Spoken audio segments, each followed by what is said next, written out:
할렐루야. 성탄 예배 가운데 나오신 우리 배지 가족 여러분들을 주님으로 환영하고 축복합니다. 우리 이 시간 한번 같이 기도할 텐데요. 이 땅 가운데 오신 아기 예수님을 마음을 다해 경배하기를 원합니다. 오늘 이 성탄 예배를 통하여 주님 기뻐하시는 예배 온전히 드리기를 원합니다.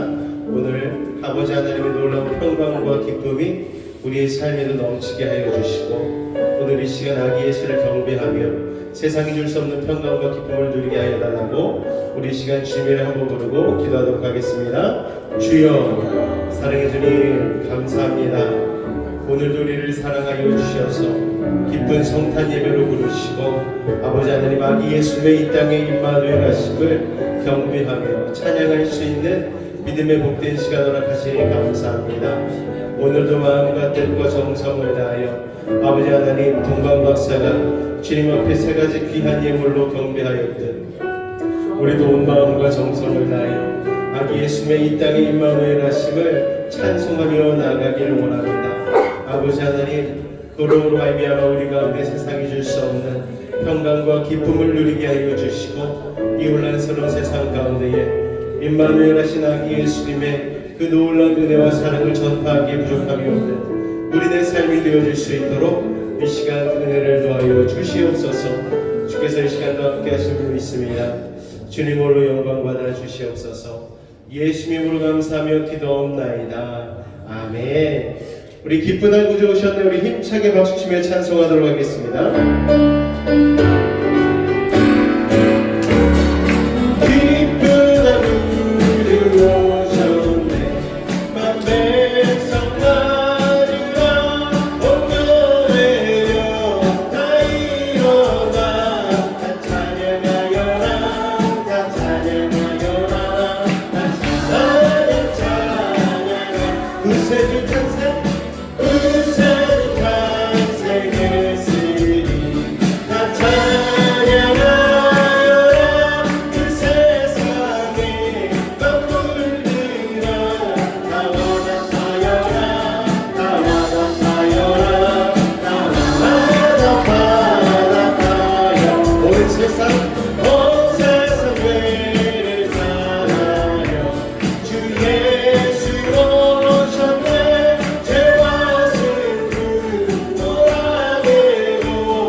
온전하게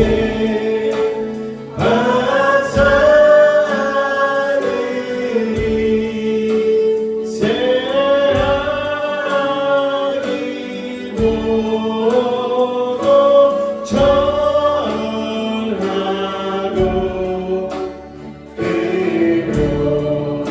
노래가 다 열어서 새하기 예배를 드려 너의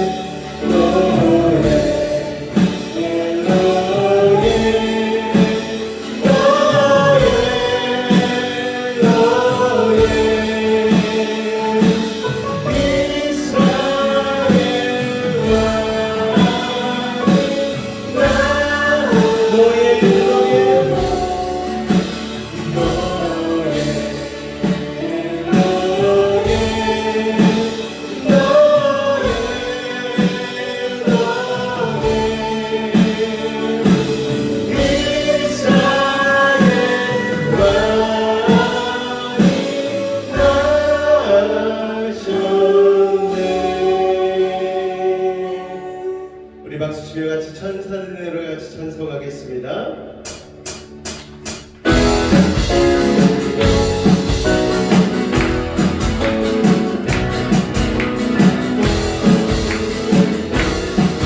천사들의 노래가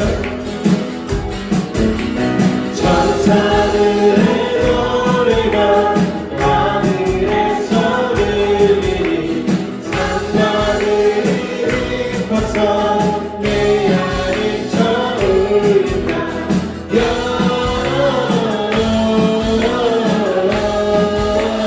영광 높이 되신 주께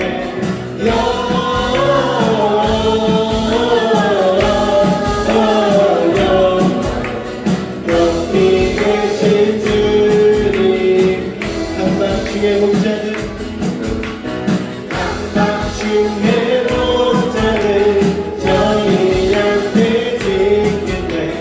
아름다운 노래가 정갈하게 들린다.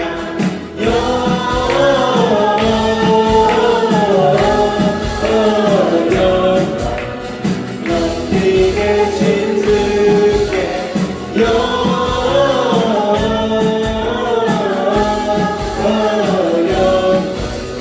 높이 계신 주님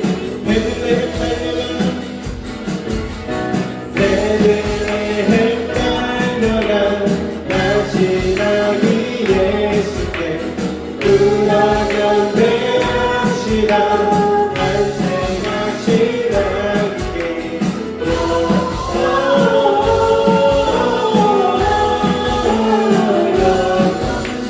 높이 계신 주께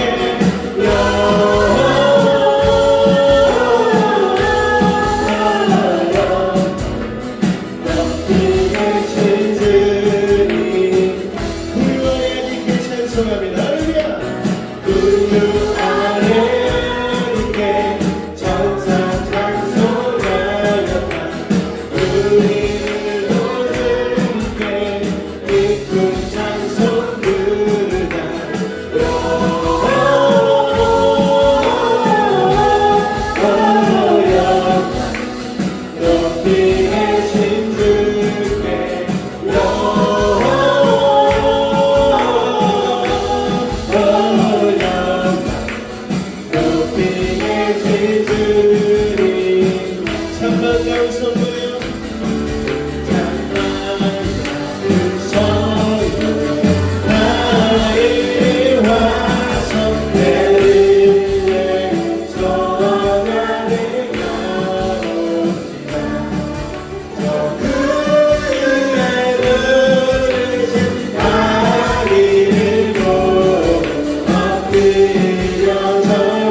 높이 불러서 이 광야 저 뒤에 주 하나님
영광의 왕 되신 주님을 찬양합니다. 당신은 영광의 왕, 당신은 영광의 왕, 당신은 하늘과 땅의 주, 당신은 정의의 천사가 무릎 꿇고 예배하고 찬송하네. 영원한 생명과 당신은 예수 그리스도 주.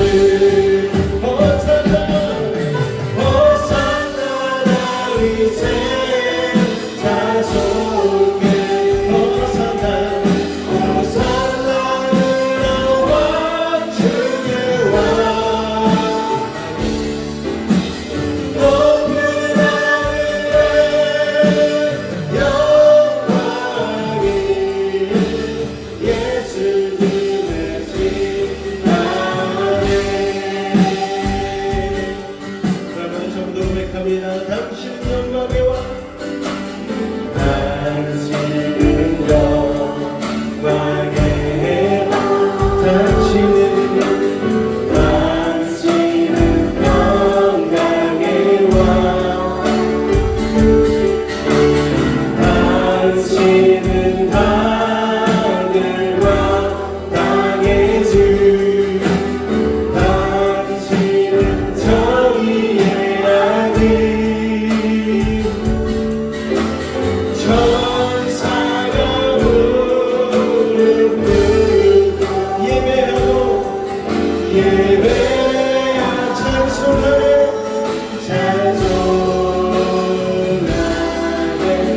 영원한 생명과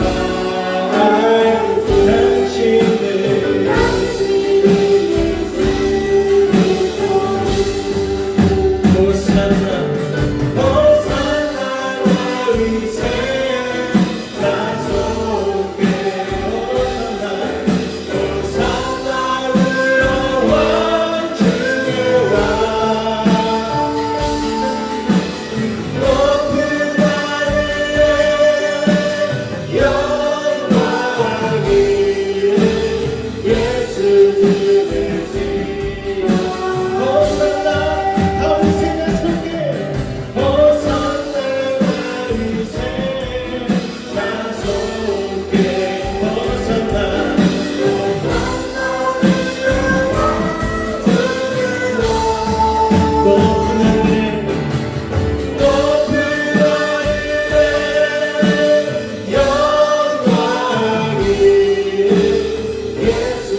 수밖에 없었던 우리를 구원하시기 위하여 사람의 몸을 입고 이 땅 가운데 오신 예수님, 그것도 가장 낮은 아버지 하나님 베들레 마굴간의 아기 예수의 모습으로 오신 예수님, 주님의 은혜에 감사합니다.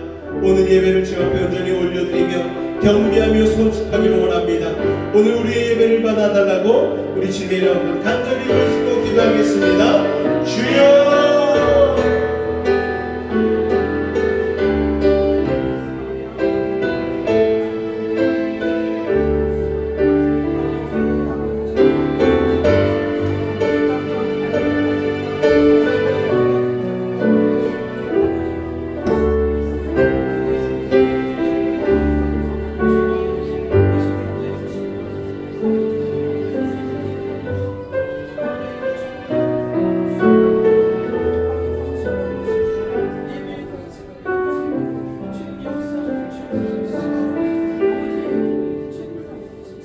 기도드리겠습니다. 지극히 높은 곳에서는 하나님께 영광이요 땅에서는 하나님이 기뻐하신 사람들 중에 평화로다. 사랑과 은혜가 풍성하신 하나님 아버지, 2025년의 추운 겨울 속에서도 우리를 따뜻한 사랑으로 품어주시고 가장 낮은 곳에 오신 예수 그리스도의 탄생을 기뻐하며 예배의 자리로 모이게 하시니 감사합니다. 어둡고 혼란한 세상 속에 참 빛으로 오신 주님을 찬양합니다. 한 해를 돌이켜보면 평화를 노래하면서도 우리의 마음속에는 미움이 있었고 나눔을 말하면서도 나의 욕심을 먼저 채우려 했던 연약함을 고백합니다. 성탄의 기쁨을 누리기에 앞서 우리 마음에 주님을 모실 자리가 있는지 먼저 살피게 하옵소서. 주님의 볼로 우리를 깨끗하게 하시고 오늘 이 시간 우리 심령 가운데 다시금 아기 예수님이 탄생하시는 은혜를 주옵소서. 2025년 한 해 동안 급변하는 세상 속에서도 우리를 지켜주심에 감사합니다. 기후위기와 경제적 어려움 그리고 세계 곳곳의 전쟁과 갈등 소식 속에서 우리는 다시금 하늘의 평화를 구합니다. 질병과 가난, 외로움으로 고통받는 이들에게 성탄의 따뜻한 온기가 전해지게 하옵소서. 전쟁과 분쟁이 있는 땅에 하늘에는 영광이요 땅에는 평화라는 천사들의 노래가 실제적인 화해와 회복으로 나타나게 하옵소서. 자라나는 자녀들이 세상의 화려한 장식보다 말 구유에 오신 예수님의 겸손과 사랑을 먼저 배우는 세대가 되게 하옵소서. 우리 여수 베이직교회를 사랑하시는 하나님, 우리 교회가 작은 개척교회지만 예수시 복음화를 위해 선교와 전도에 앞장서며 믿음의 후대 양육과 교회의 부흥을 위해 우리 성도님들이 협력하여 선을 이루어가는 축복의 통로가 되는 교회가 되게 하시고 성탄절을 맞아 성도님들의 가정에 주님의 사랑과 평안이 넘치기를 기도합니다. 어려운 여건 속에서도 예수 베이직교회를 이끌어가시는 김경원 목사님께 항상 영육간의 강건함을 주시고 주님께서 주신 사명을 잘 감당할 수 있도록 날마다 기름 부어 주시옵소서. 성탄절을 맞아 목사님의 가정에 주님의 사랑과 기쁨이 넘치기를 소원하며 평화의 왕 예수님의 이름으로 기도드렸습니다. 아멘.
Said many times, many ways, Merry Christmas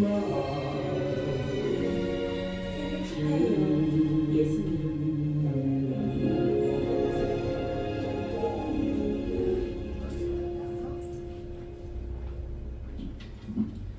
자, 우리 앞뒤 여러분 인사하도록 하겠습니다. 메리 크리스마스 인사하겠습니다. 메리 크리스마스, 메리 크리스마스. 오늘 너무나 좋은 날입니다. 이 시간에는 우리 특별 순서를 준비한 팀들이 있는데요.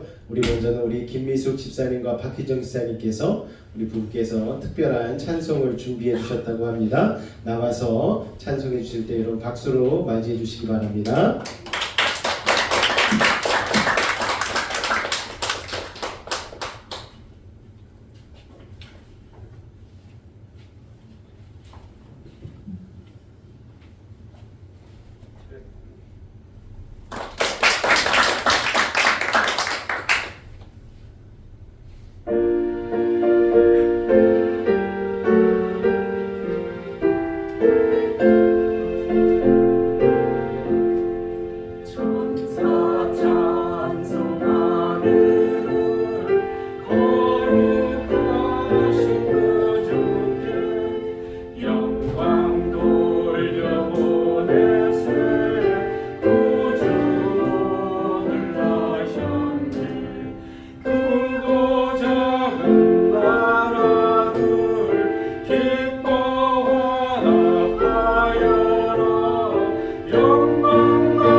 저희 가정도 하나 준비했습니다.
사랑은 오래 참고 사랑은 온유하며 자랑하지 않으며 우매하지 않아요.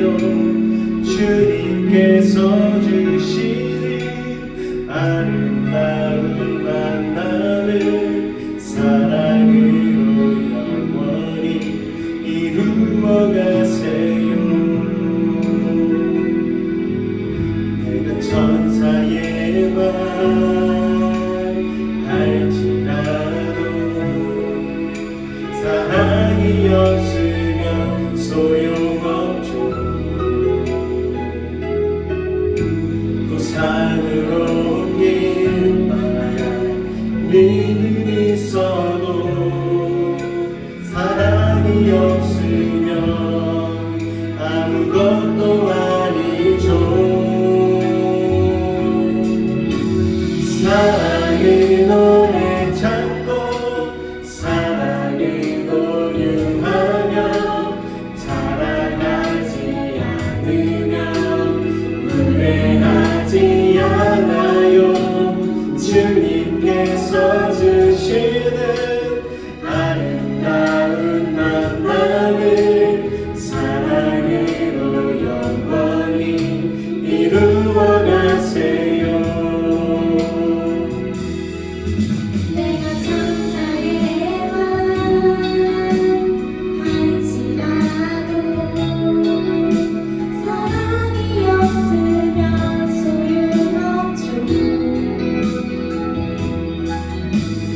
산으로 옮길 만한 믿음이 있어도 사랑이 없으면 아무것도 아니죠.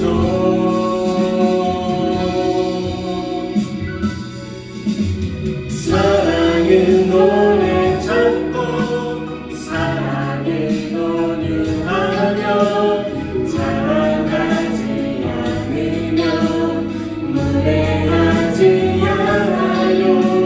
주님께서 주시는 아름다운 만남을 사랑으로 영원히 이루어가세요.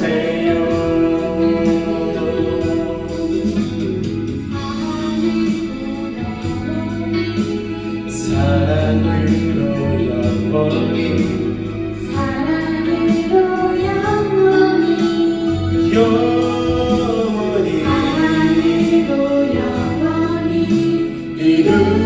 이루어가세요.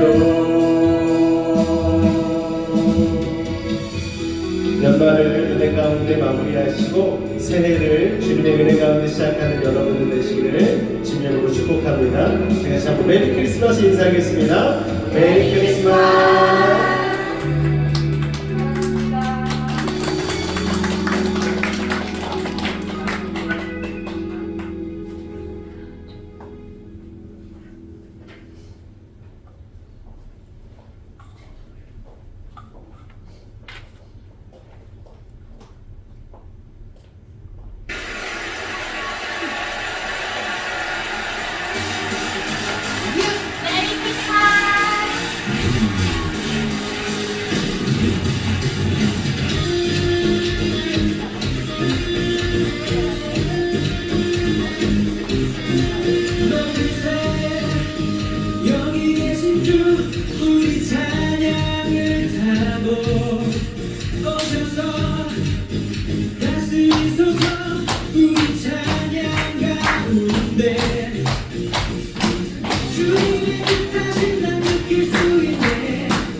메리 크리스마스.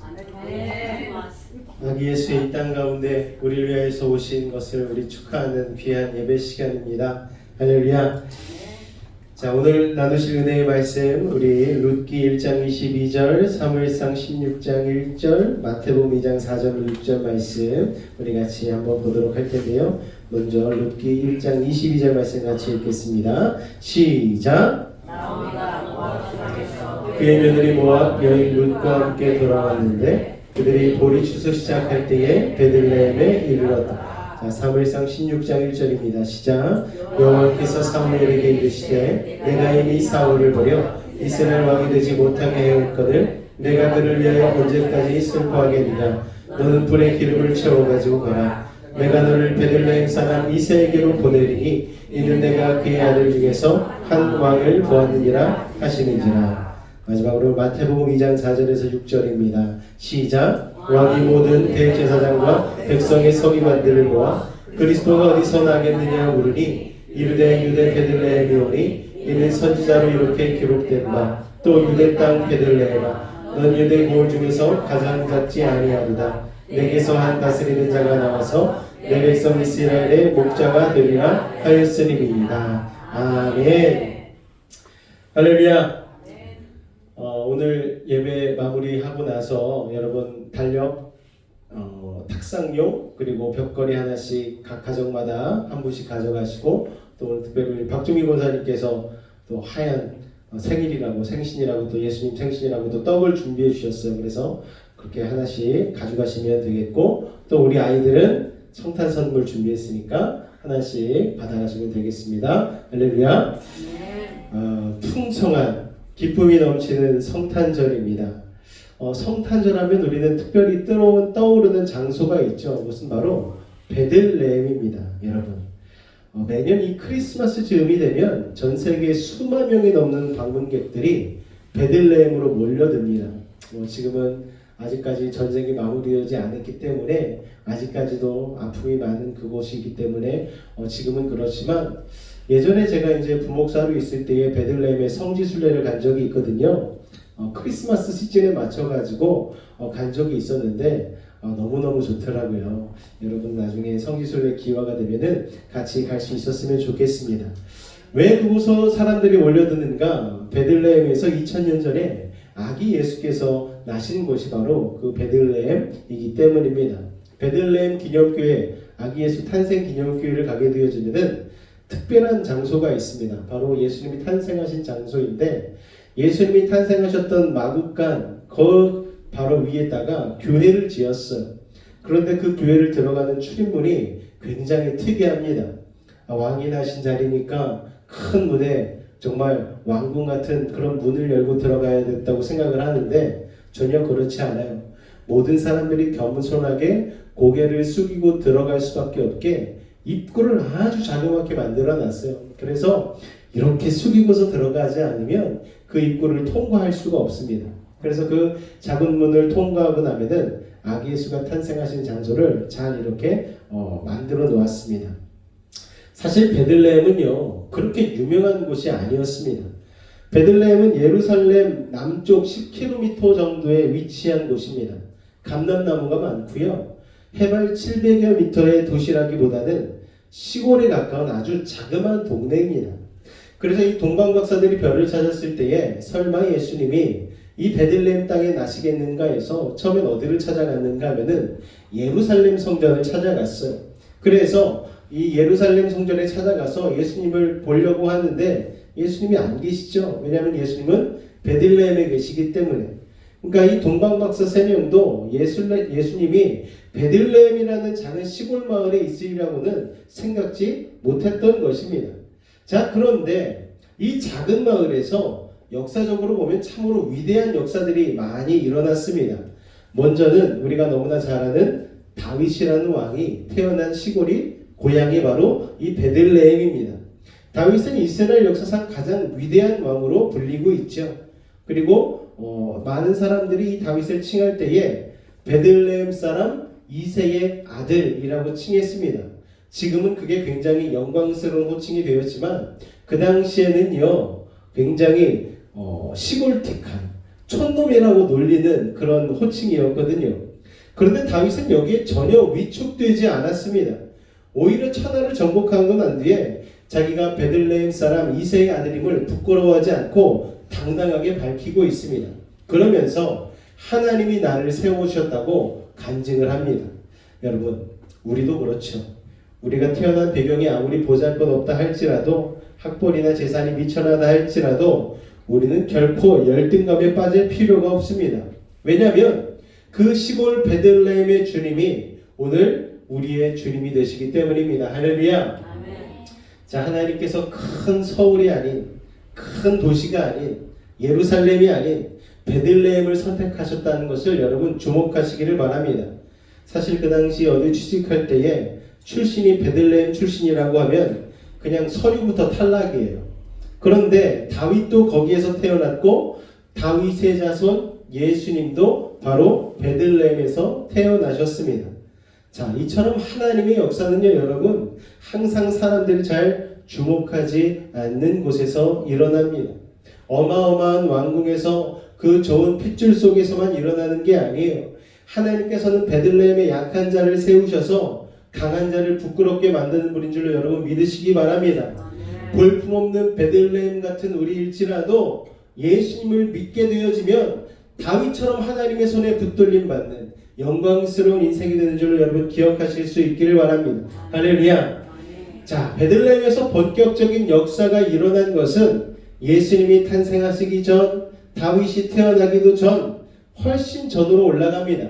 우리가 오늘 읽은 본문 말씀 중에 첫 번째 말씀, 룻기 1장 22절 말씀을 같이 한번 읽어볼까요? 시작! 나오미가 모압 지방에서 그의 며느리 모압 여인 룻과 함께 돌아왔는데 그들이 보리 추수 시작할 때에 베들레헴에 이르렀더라. 아멘.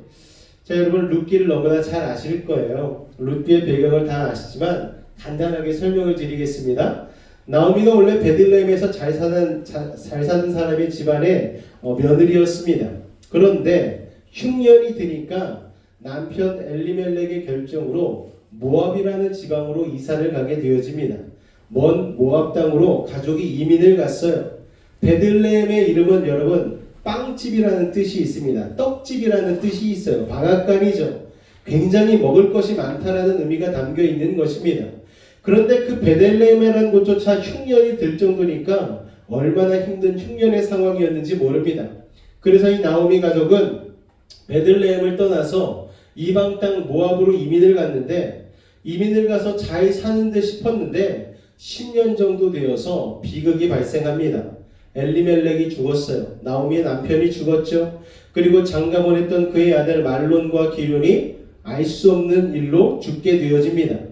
그래서 나오미는 과부가 되었고 또 나오미만 과부가 된 것이 아니고 두 며느리 룻과 오르바라는 며느리도 졸지에 과부가 되어서 세 여자만 세상에 덜렁 남게 되었습니다. 자, 그러는 동안에 상황이 180도 바뀌었어요. 흉년이었던 베들레헴에 풍년이 일게 되었고 모압 땅은 다시 흉년이 생기게 되었습니다. 잘 살아보겠다고 온 모압 땅이 흉년이 이른 것이죠. 그래서 나오미는 다시 고향 땅 베들레헴으로 돌아가기로 결정을 합니다. 자, 이것은 나오미가 여기저기 붙었다 저기 붙었다 하는 기회주의자에서가 아닙니다. 사실 나오미가 모압 땅으로 이사를 온 것은 나오미의 결정이 아니고 그 남편 엘리멜렉의 결정이었어요. 자, 죽은 남편인 엘리멜렉이 한 결정이었기 때문에 이 나오미가 영적으로 자기가 한번 생각을 해봤습니다. 우리가 왜 이렇게 힘든 것인가? 왜 남자들은 다 죽고 여자 산만 이렇게 남게 된 것인가? 영적으로 원인을 분석했어요. 그러다가 하나님께서 깨달음을 주셨습니다. 무릎을 탁 쳤어요. 아, 이 모든 비극은 내가 있어야 될 땅, 하나님의 땅, 은혜의 땅 베들레헴에 있지 않아서 그런 것이구나. 그렇기 때문에 내가 베들레헴으로 다시 돌아가야 되겠다라는 생각을 하게 되어집니다. 베들레헴에 흉년이 들었다고 경솔하게 거기를 버리고 모압 땅으로 온 데서부터 이 모든 어려움이 시작됐다는 것을 이 나오미는 알아챈 것이죠. 그래서 나오미는 베들레헴으로 오기로 결정을 합니다. 자, 베들레헴으로 돌아오는 나오미는 이전에 베들레헴에서 부잣집 마나님으로 존경받던 그런 나오미가 아니었어요. 삶을 대하는 태도가 자세가 완전히 바뀌어 있었습니다. 마음은 겸손해졌고 비장하게 하나님의 은혜를 갈급할 수 있는 그런 영적인 가난함을 가진 마음으로 베들레헴으로 돌아오게 된 것입니다. 사랑하는 베이직 가족 여러분, 하나님은 바로 그런 가난하고 겸손한 마음을 기뻐하심을 기억하시기 바랍니다. 하나님은 그런 가난한 마음에 하나님의 회복의 축복을 담아주신다는 것을 여러분 기억하실 수 있기를 바랍니다. 그러므로 여러분, 베들레헴은 어떤 곳입니까? 우리가 겸손을 찾는 곳이죠. 여러분, 우리가 하나님 앞에 겸손을 찾게 되어지면 그때부터 기적은 시작되는 것입니다. 나오미의 결단이 있었기 때문에 나오미를 따라온 과부 롯은 보아스를 만나게 되었고 베들레헴에서 새로운 가문을 일으켜서 새 출발을 할 수 있게 되었습니다. 이 얼마나 엄청난 축복입니까? 여러분들 룻과 같은 가문의 회복을, 가문의 축복을 받길 원하시는 분만 아멘. 여러분의 영적인 베들레헴으로 돌아가실 수 있기를 주님의 이름으로 축원을 드립니다. 그 당시에는 어떤 사람이 아내를 홀로 남긴 채 세상을 떠나면, 그래서 가문이 몰락해버렸을 경우에 가까운 친족 중에 한 사람이 그 사람을 아내로 맞아서 모든 신분을 회복시켜주고 끊긴 후손을 이어주는 그런 제도가 있었습니다. 그렇게 되면 몰락한 가문도 다시 일어나게 되는데, 그래서 보아스와 룻과 결혼해서 아이를 낳음으로 망했던 나오미의 집안이 놀랍도록 회복이 된 것이죠. 자, 여기서 보아스는 바로 예수 그리스도를 상징합니다. 가난 때문에 모든 것을 잃고 자유까지 잃고 종이 되었던 룻을 보아스가 대신 돈을 지불하고 살려준 것처럼 죄로 인해서 원수마귀의 종이 되어 살아가던 우리를 예수님이 자신의 생명을 대신 지불하여 주시고 우리를 살려주신 것입니다. 할렐루야. 그러므로 우리는 예수님의 은혜가 주어졌고 우리는 새 생명을 받게 된 것이죠. 룻이 보아스를 만나는 순간부터 인생이 절망에서 소망으로 바뀌었습니다. 우리도 예수님을 만나는 순간부터 죽음에서 생명의 자리로 옮겨졌음을 여러분 기억하시길 바랍니다. 놀라운 것은 룻이 보아스와 결혼하자마자 아이를 낳았어요. 나오미의 아들과는 10년 결혼했음에도 불구하고 아이가 없었는데 보아스와는 결혼하자마자 아이를 낳았습니다.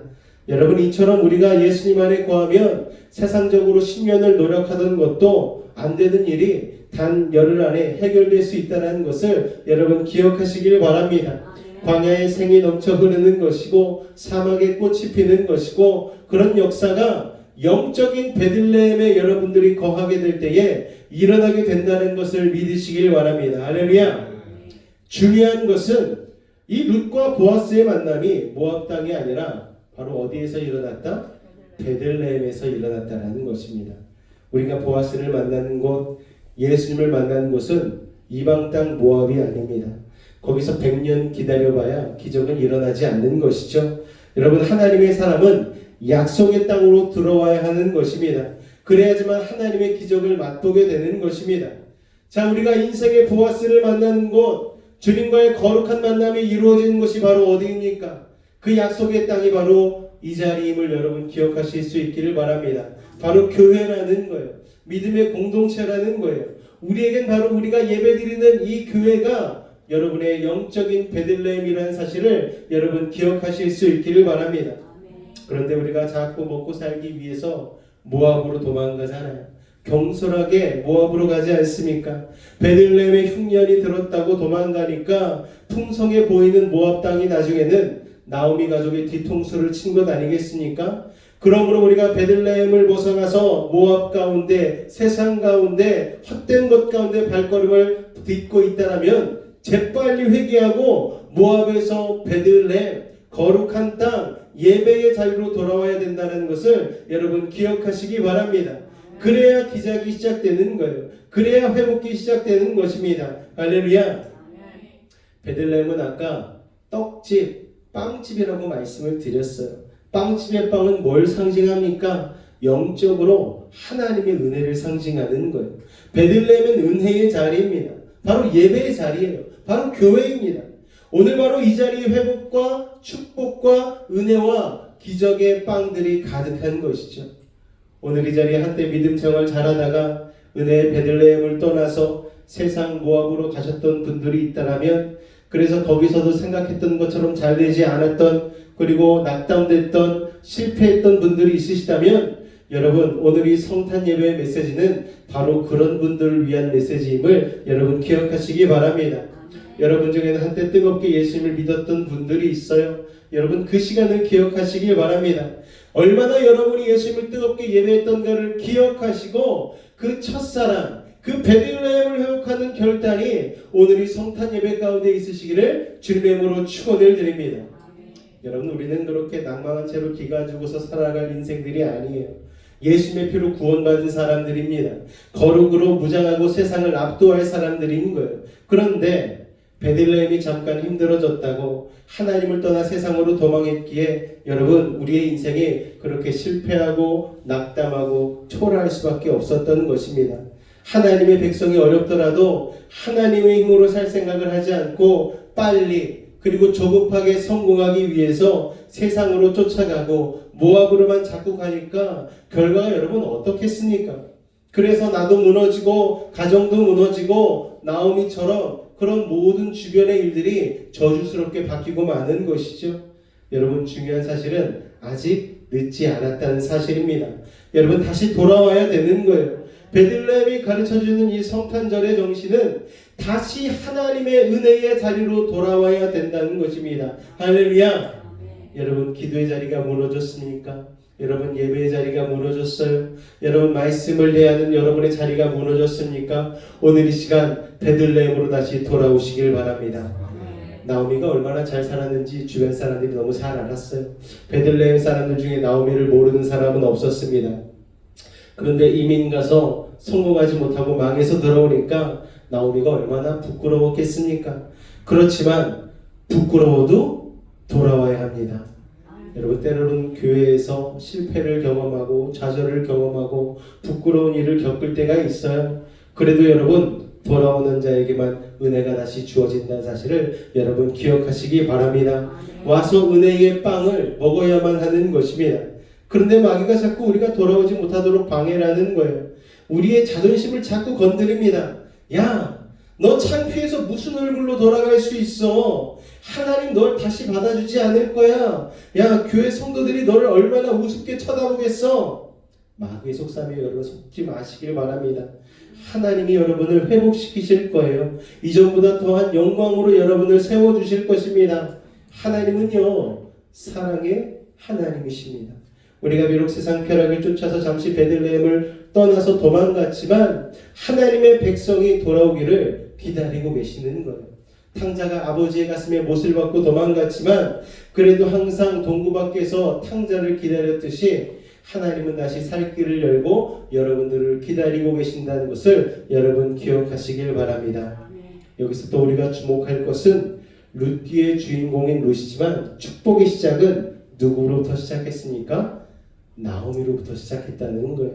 여러분, 나오미가 돌아오기로 하지 않았다면 룻의 축복은 없었을 거예요. 나오미를 따라서 며느리 룻이 베들레헴으로 왔기 때문에 훗날에 이 룻의 일을 통하여서 다윗이 나오고 예수님이 나오게 된 것 아니겠습니까? 나오미가 돌아오기로 결단하지 않았다면 여러분, 크리스마스는 없었을 거예요. 여러분, 룻은 시어머니를 통해서 하나님을 믿기로 했습니다. 나오미가 믿음의 1세대고 룻은 믿음의 2세대라고 할 수가 있죠. 그러면 무엇인가 하면은 하나님을 믿기로 하고 하나님께로 돌아오기로 하는 결단은 믿음의 1세대가 해야 된다는 것입니다. 할렐루야. 나오미가 단추를 풀어야 룻의 기적이 시작되는 것입니다.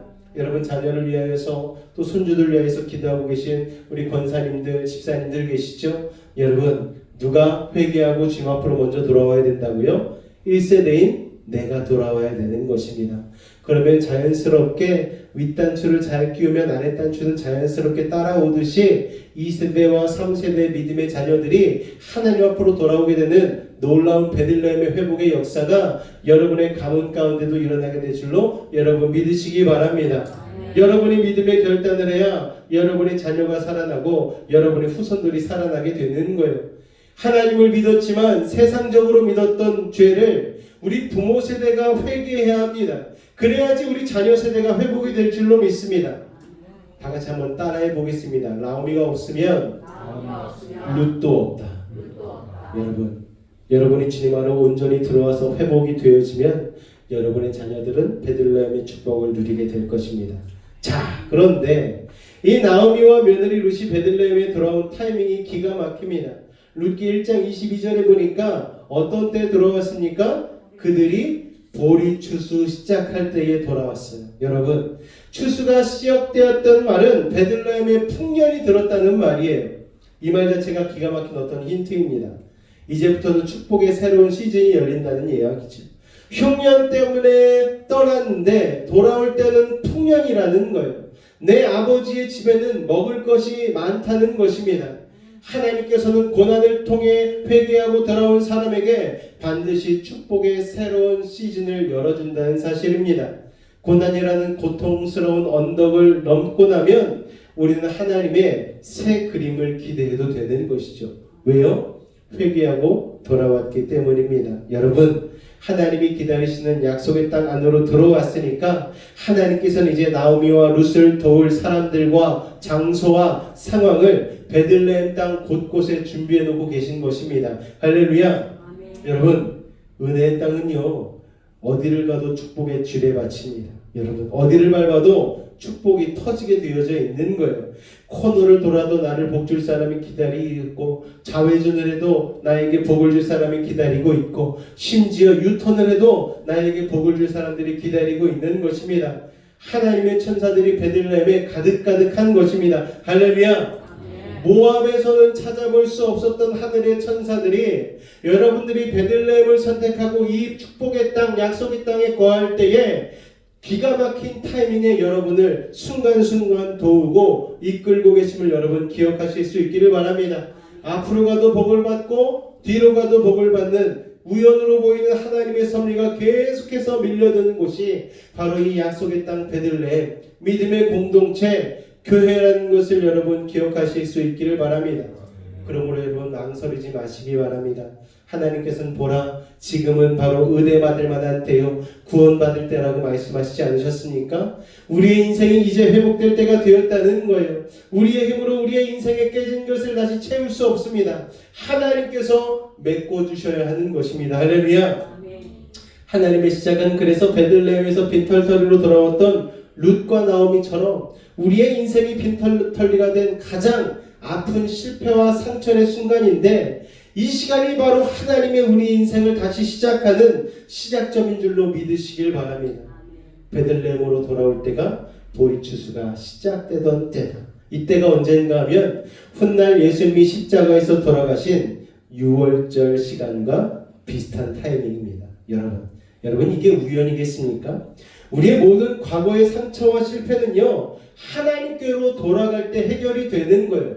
특히 예수님의 십자가로 돌아갈 때 다시 해결되는 줄로 믿으시기 바랍니다. 지금 이 설교를 듣고 계신 여러분들 중에서 베들레헴으로 돌아온 나오미와 룻처럼 세상에서 너무나 망해가지고 몸과 마음이 지쳐있는 분들이 있으시다면 십자가의 은혜 앞으로 망설이지 말고 다가오시길 바랍니다. 여러분, 그게 바로 오늘 이 시간이 성탄 예배 가운데 준비된 하나님의 가장 큰 성탄 선물이라는 것을 여러분 기억하시기 바랍니다.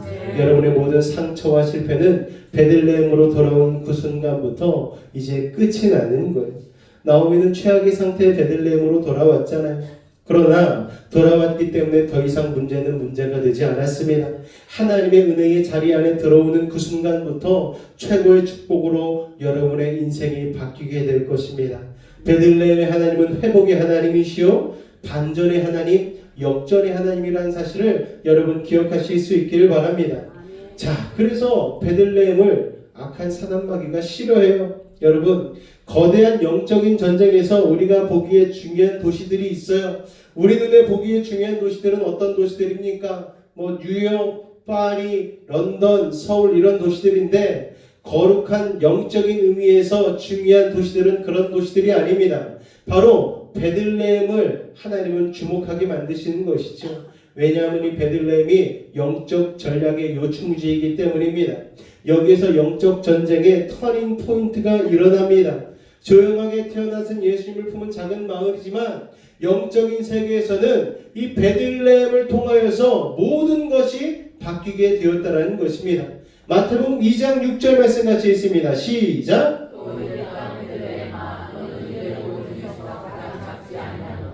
내게서 한 다스리는 자가 나와서 내 백성 이스라엘의 목자가 되리라 하였음이니이다. 할렐루야. 베들레헴은 작지 않다. 여러분, 우리가 살고 있는 이 여수 땅도 베들레헴과 똑같은 곳이에요. 여러분, 여수 땅 가운데서 순교자가 나오지 않습니까? 여러분, 베들레헴 땅에서 예수님이 태어났듯 여러분, 이 여수 땅에서도 순교자가 있었기 때문에 이 여수의 성시화가 정말 많이 이루어졌어요. 전국에서 가장 많은 복음화율이 이루어진 곳이 여수 땅인 것을 여러분 알고 계십니까? 오늘 우리가 이렇게 마음껏 예배드릴 수 있는 것도 순교자의 피를 흘린 수많은 순교자들이 있었기 때문에 우리가 이렇게 마음껏 예배드릴 수 있는 것입니다. 자, 여러분, 베들레헴은 작지 않습니다. 그런데 마귀도 그걸 알고 있죠. 그래서 영적인 공격을 베들레헴을 많이 하는 거예요. 역대상 11장에 보면 다윗이 왕이 된 직후에 블레셋 대군이 다윗이 나라를 아직 안정시키지 못했을 때에 공격해야 됐다 생각해서 다윗에게 쳐들어옵니다. 다윗이 떠오르기도 전에 침몰시켜야 되겠다라고 해서 어마어마한 대군을 몰고 왔어요. 그런데 어디다가 진을 쳤는 줄 아십니까? 바로 베들레헴 땅이었어요. 여러분, 의도적으로 다윗 왕이 자고 나란 고향 땅 베들레헴에다가 진을 치고 다윗의 군대한테 시위를 한 것입니다. 다윗, 네 고향부터 시작해서 네가 사랑하는 모든 걸 다 파괴시켜 버릴 거야. 이렇게 선전포고를 한 것이죠. 블레셋이 이런 조롱을 했습니다. 이걸 지켜보고 있던 다윗이 얼마나 마음이 아팠겠습니까? 그런데 그때 적의 그런 의도를 파악하고 왕의 아픈 마음을 파악한 다윗 안에 세 용사가 있었어. 이 세 용사가 일어났습니다. 이 단 3명이 수만 명의 블레셋 때문에 포위망을 뚫고 베들레헴에 있는 우물가에 가서 물을 떠가지고 다윗에게 물을 갖다 주는 사건이 있었습니다. 단순히 다윗의 목마름을 해결해 주려는 게 아니었어요. 다윗에게 치욕감을 안겨주고 이스라엘에게 겁주던 블레셋에게 역공으로 치욕을 안겨주는 통쾌한 일이었습니다. 어떤 메시지입니까? 야, 너희 블레셋, 우리 3명한테도 단번에 뚫리면서 너희들이 뭘 할 수 있겠어? 우리의 주인 다윗은 감히 너희 따위에게 모욕당할 뿐이 아니시다. 베들레헴은 이제부터 수치의 장소가 아니라 반격의 시작점이 될 것이다.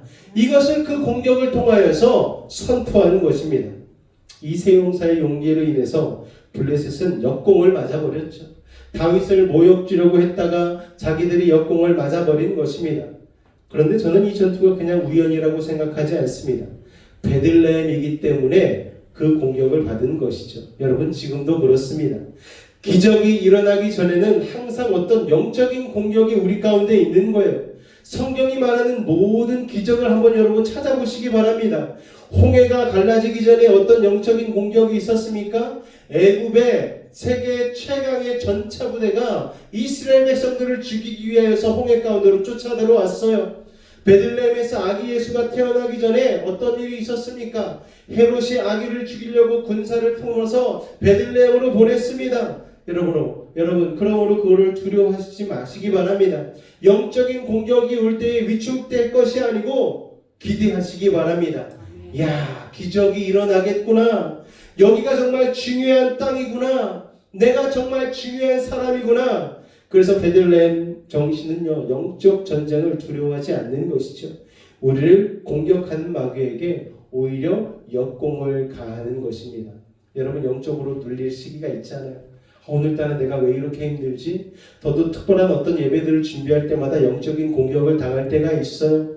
저도 이틀 전에 아파가지고서 어제 주사를 맞고서 링겔을 맞고서 그리고 어제 하루 종일 이렇게 땀 빼면서 회복을 한 다음에 오늘 딱 나왔습니다. 그러면서 설교를 준비하는데 이런 생각이 들었어요. 오늘 하나님께서 이 성탄 예배 가운데 얼마나 놀라운 축복을 주시기 위해 주의 종을 이렇게 공격하는가. 할렐루야. 오늘 예루살렘의 베들레헴의 기적이 오늘 여러분의 삶 가운데 일어나실 것을 여러분 기대하시기 바랍니다. 오늘이 여러분의 회복의 시작이요, 여러분 평강의 시작점인 것을 여러분 기억하시길 바랍니다. 여러분의 가정도 회복될 것이고 여러분의 자녀도 회복될 것이고 여러분의 마음의 소원도 오늘 이 예배를 통하여서 기적의 시작점을 이룰 수 있다는 것을 여러분 기억하시기 바랍니다. 베들레헴에 대한 공격은 아기 예수가 태어날 때도 계속되었죠. 우리가 알지 않습니까? 동방 박사들이 예수님을 경배하고 난 직후에 하나님의 음성을 천사들로부터 들었죠. 그래서 헤롯 왕에게 다시 돌아가지 않고 바로 집으로 돌아가 버렸습니다. 요셉과 마리아도 동방 박사의 귀띔 성령의 인도하심을 받고 바로 애굽으로 아기 예수님을 데리고 피난 가버렸잖아요. 뒤늦게 그 사실을 알고 헤롯이 분노해가지고 베들레헴 근처에 2살 미만의 모든 사내 아이를 다 죽여버려라. 그래서 군사를 풀지 않았습니까? 학자들은 그때 마을은 작았지만 수십 명의 아이들이 희생당했을 것이라고 추측을 하고 있습니다. 자, 베들레헴을 공격한 이 헤롯 왕의 분노는요, 사람의 분노가 아니에요. 악한 사단 마귀의 분노였다는 사실을 여러분 기억하시기 바랍니다. 여러분, 이 백그라운드에 어떤 일이 일어났었는지 요한계시록 12장에 나옵니다. 거기 보면 한 여자가 임신해서 아이를 베고 해산을 하는데 붉은 용이 이를 막 공격하려고 쫓아옵니다. 이게 무슨 그림인가 하면 크리스마스 때 하늘나라에서 어떤 영적인 전쟁이 일어나는 것을 보여주는 것이죠. 여자가 낳은 이야기는 바로 우리를 구원하기 위해 이 땅에 태어나신 예수 그리스도, 베들레헴의 아기 예수를 가리키는 것입니다. 마귀가 그토록 집요하게 아기 예수의 베들레헴을 공격한 이유가 있었던 것이죠. 여러분, 에덴 동산에서 마귀가 인간을 타락시켜 죄의 노예로 만들고 세상 권세를 쥐고 인간을 비참하게 속박하고 있는데 이 아기 예수가 태어나시면 마귀의 권세가 무너질 것을 악한 사탄 마귀도 너무나 잘 알고 있었던 것입니다. 그 아기 예수의 임마누엘 하심이 인간을 죄에서 자유케 할 것을 알기 때문에 사탄은 놀라운 공격, 무서운 공격을 펼치는 것이죠. 그래서 아기 예수의 탄생은 마귀의 패망을 알리는 하나님의 역습을 말하는 것입니다. 그러니까 마귀가 가만히 있을 리가 없죠. 자, 아기 예수의 탄생으로 죄는 힘을 잃었습니다. 예수님이 태어나면서 모든 어둠이 물러가고 빛이 들어오게 되었어요. 그 아기 예수를 우리의 인생의 구조로 영접하는 순간에 미움이 변하여 사랑이 되고 분열과 다툼이 물러가고 사랑과 용서가 들어오게 되는 것입니다. 그래서 마귀는 직감을 했어요. 이 아기 예수가 자신의 나라를 무너뜨릴 구세주라는 것입니다. 그러니까 마귀가 막 발악을 하는 거죠. 베들레헴을 공격하는 것입니다. 여러분, 이 성탄절의 영적인 공격은 지금 이 시대를 살아가는 우리들에게도 여전히 계속되고 있습니다. 여러분, 크리스마스 시즌에 악한 사단 마귀의 공격이 가장 심해요. 여러분, 젊은이들은 이 크리스마스 시즌에 뭘 합니까? 여러분, 서로 사랑하는 연인끼리 크리스마스 시즌을 즐기기 위하여서 온갖 것을 다 합니다. 세상도 예수님에 집중하지 못하게 만들고 크리스마스 트리에, 세상의 축제에 그런 것들에만 집중하게 만드는 거예요. 아기 예수라는 이름 자체를 없애버리기 위해서 세상은 영적으로 엄청난 공격을 합니다. 여러분, 크리스마스라는 말을 없애기 위해서 어떤 나라에서는 크리스마스라는 말을 쓰지 말아라. 그래서 뭐 다른 말로 대체해가지고 이 크리스마스를 표현하려고 한 적도 있었습니다. 여러분, 세상은 그렇게 이 크리스마스를 공격하는 것이죠. 베들레헴을 공격했던 마귀는 지금도 예수님이 역사하신 곳 어디든지 따라다니면서 공격을 하는 거예요.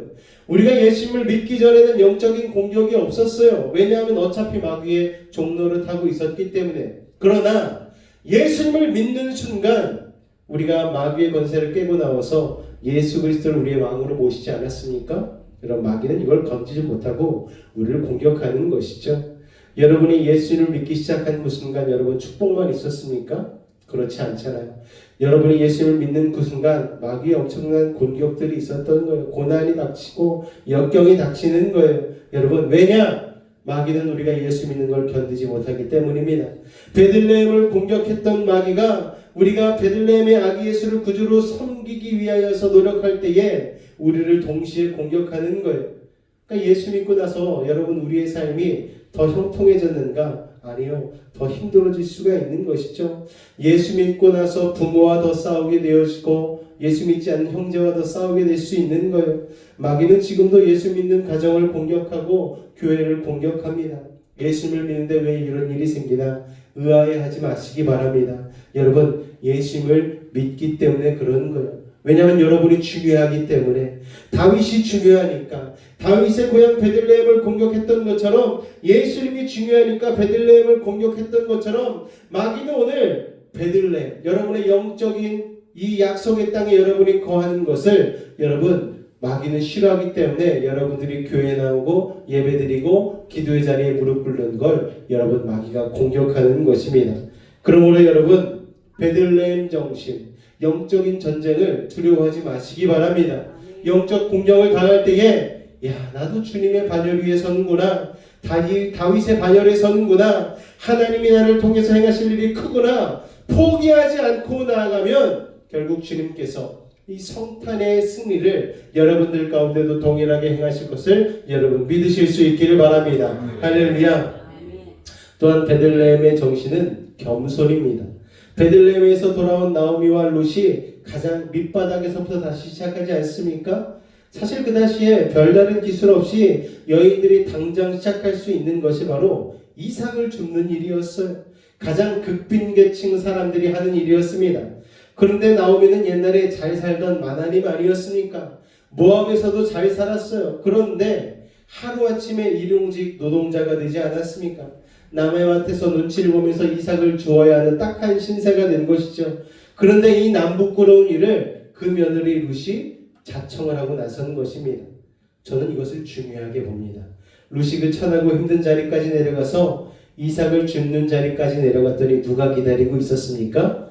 보아스가 기다리고 있었어요. 할렐루야. 여러분, 우리가 인생을 상상도 못할 축복의 자리로 끌어 올려줄 보아스가 내가 망했다고 생각한 그 자리, 가장 낮은 그 자리, 그 밑바닥에서 보아스가 기다리고 있었던 것입니다. 할렐루야. 요셉이 노예에서 죄수로 내려갔을 때 정말 내려갈 수 없을 때까지 내려갔잖아요. 그 자리를 마다하지 않고 그러나 요셉은 최선을 다해 그 자리에서 섬겼습니다. 그랬을 때 거기에서부터 이집트 왕궁으로 직행하는 엘리베이터를 하나님이 놔주신 건 아니겠습니까? 여러분, 하나님이 우리에게 가르쳐 주시고 있는 이 룻의 베들레헴 정신은 자존심을 버려라. 그리고 하나님을 믿어라. 내려가야 될 때는 끝까지 그냥 내려가라라는 거예요. 할렐루야. 올라가고 싶으면 여러분 먼저 내려가는 법을 배워야 됩니다. 빨리 달리는 자동차의 가장 큰 특징이 뭔지 아십니까? 세상에서 가장 좋은 브레이크를 가지고 있다라는 거예요. 여러분, 여러분이 정말 밑바닥을 경험하고 겸손한 마음, 가난한 마음을 가지게 될 때에 하나님은 그 겸손하고 가난한 심령 가운데에 베들레헴의 놀라운 축복을 부어주신다는 사실을 여러분 기억하실 수 있기를 바랍니다. 다윗도 그랬어요. 룻의 증손자, 이 사람도 정말 베들레헴의 그 촌사람 이새의 아들 중에서도 8째 막내로 태어나지 않았습니까? 형들이 하나는 들에 목동을 했어요. 그런데 다윗은 목동일을 대충 하지 않았습니다.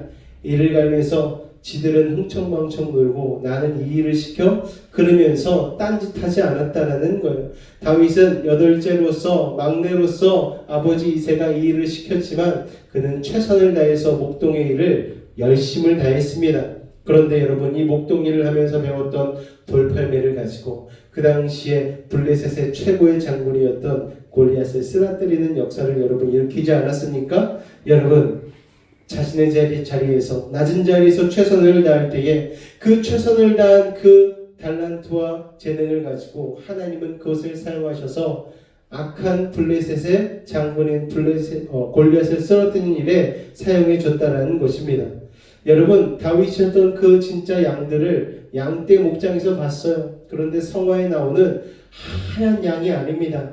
여러분, 양떼 목장에 가서 양떼를 직접 보신 분은 아시겠지만 양처럼 더러운 동물이 없어요. 구정물이 쭉쭉 흐르면서 정말 양들이 지저분합니다. 그런데 그 양떼가 정말 더러운데 그 쓰레기로 목욕한 것 같은 그 더러운 양들을 다윗은 끌어안고 씻기고 먹이고 하는 걸 하면서 다윗은요, 어떤 사람들도 품고 안아주고 다루는 방법을 배웠을 것입니다. 그리고 그는 맹수의 습격으로부터 양들을 지키기 위해서 날마다 돌팔매 연습을 했어요. 여러분, 이것을 우리가 쉽게 얘기하지만 사자나 곰과 맞닥뜨려서 내가 한 번에 던져서 그 맹수를 제압하지 않으면 쉽게 말해서 돌을 던진 사람이 죽게 되어집니다. 그러니까 다윗은 목숨 걸고 돌팔매는 연습을 한 것이죠. 훗날 골리앗과 만나서 단방의 골리앗을 제압하지 않습니까? 그 실력이 하루아침에 쌓은 게 아니라는 거예요. 베들레헴 정신으로 가장 낮은 자리에서 최선을 다했기 때문에 빚어진 실력이라는 것입니다. 여러분, 베들레헴 정신으로 무엇보다 다윗은 외롭고 힘든 그 목동 시절에 하나님을 예배하는 예배자로서 살았습니다. 예배자에게 가장 중요한 것은 간절하고 가난한 마음입니다. 여러분, 힘들 때 주님을 예배할 수 없으면 나중에 부유해졌을 때, 편안해졌을 때에 하나님을 예배할 수가 없는 거예요. 예배의 마음을 배우려면요, 우리가 조금 가난해야 되고요, 병들어야 되고요, 조금 힘들어 봐야 됩니다. 세상적으로 가진 것 없고 시간도 많고 외롭고 쓸쓸할 때, 이럴 때 진정 우리는 예배자를 경험할 수가 있는 것이죠. 간절한 마음의 예배자는 그럴 때 경험하게 되는 것입니다. 그런 마음으로 예배자가 되니까 다윗은 나중에 모든 것을 소유한 왕이 되어서도 예배를 놓지 않을 수 있었던 것입니다. 그래서 다윗은 이런 고백을 하잖아요. 나의 평생의 한 가지 소원은 하나님의 집에 거하며 하나님을 찬송하는 것이라고 다윗은 시편을 통하여 고백하지 않습니까? 여러분, 이게 바로 베들레헴 정신이라는 거예요. 여러분이 잘 되든 못 되든 변함없이 이 가난한 예배자의 마음을 가지실 수 있기를 주님의 이름으로 축원을 드립니다. 사람들은 부유해지면 베들레헴을 잃어버리더라고요. 조금만 편안해지면 베들레헴을 까먹어버려요. 여러분, 그러나 이 베들레헴의 가난한 예배자의 마음을 여러분이 계속 소유하고 있을 때에 여러분의 삶은 늘 베들레헴과 같은 풍년이 임하게 된다는 것을 여러분 기억하시기 바랍니다. 자, 베들레헴에서 예수님을 찾아온 양떼를 치던 목자들이 있었어요. 자, 양떼를 치던 목자들은 목자들 중에서도 가장 학급 목자들이었어요. 그런데 그래서 겸손한 것입니다.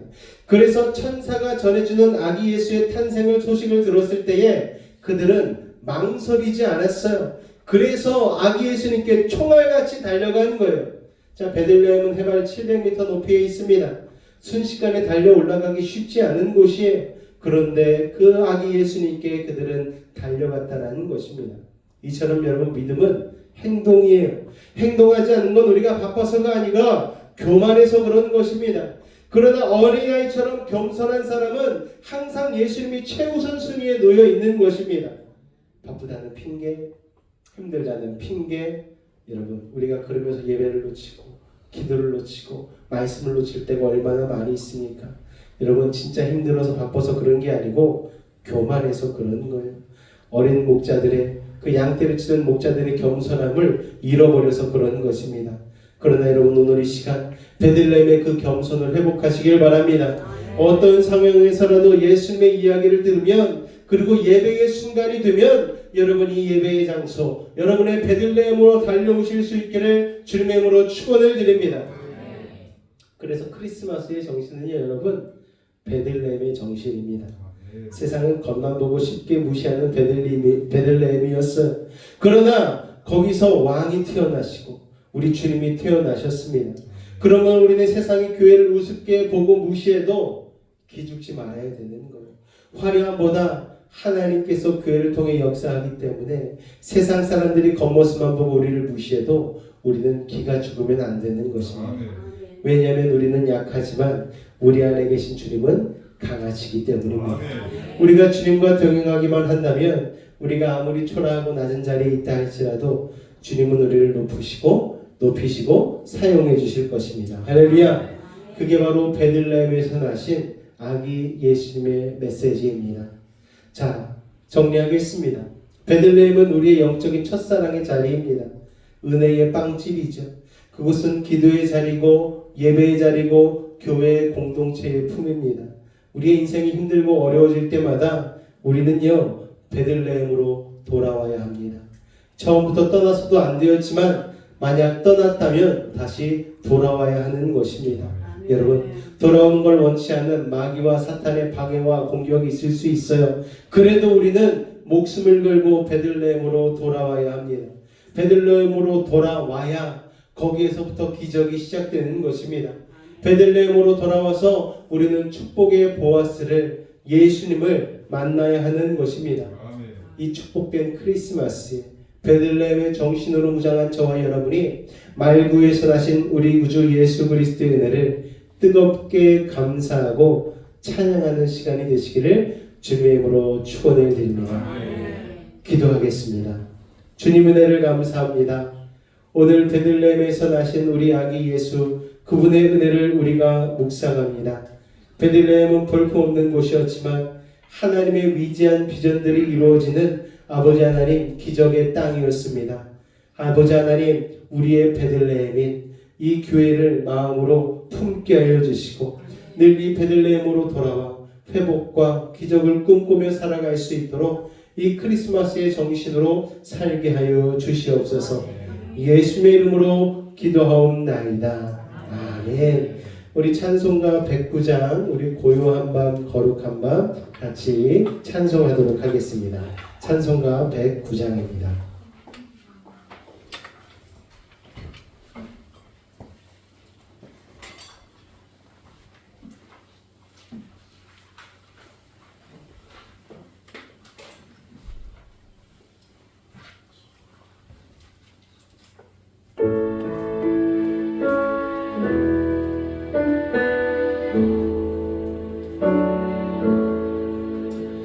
고요한 밤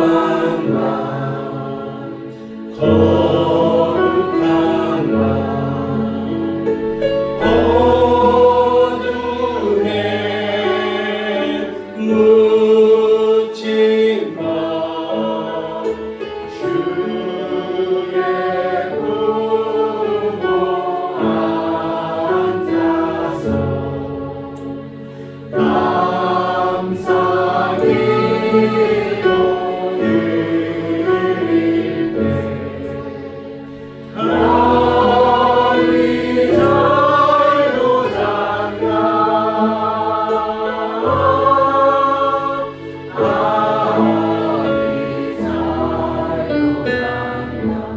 자, 우리 다 같이 자리에서 기립하도록 하겠습니다. 우리 찬송가 115장 기쁘다 구주 오셨네 찬송을 드림으로 오늘 우리 성탄 예배를 마무리하도록 하겠습니다. 기쁘다 구주 오셨네 만 백성 맞으라 옥교 배경 다 일어나 다 찬양하여라 다 찬양하여라 다 찬양하여라 구세주 탄생했으니 다 찬양하여라 이 세상에 맞물리라 다 화답하여라 다 화답하여라 다 화답하여라 온 세상 죄를 사하여 주 예수 오셨네 죄와 슬픔 몰아내고 다 구원하시네 다 구원하시네 다 구원하시네 은혜와 진리 되신 주 가득한 하시니 만국 백성 구주 앞에 다 경배하여라 다 경배하여라 다 경배하여라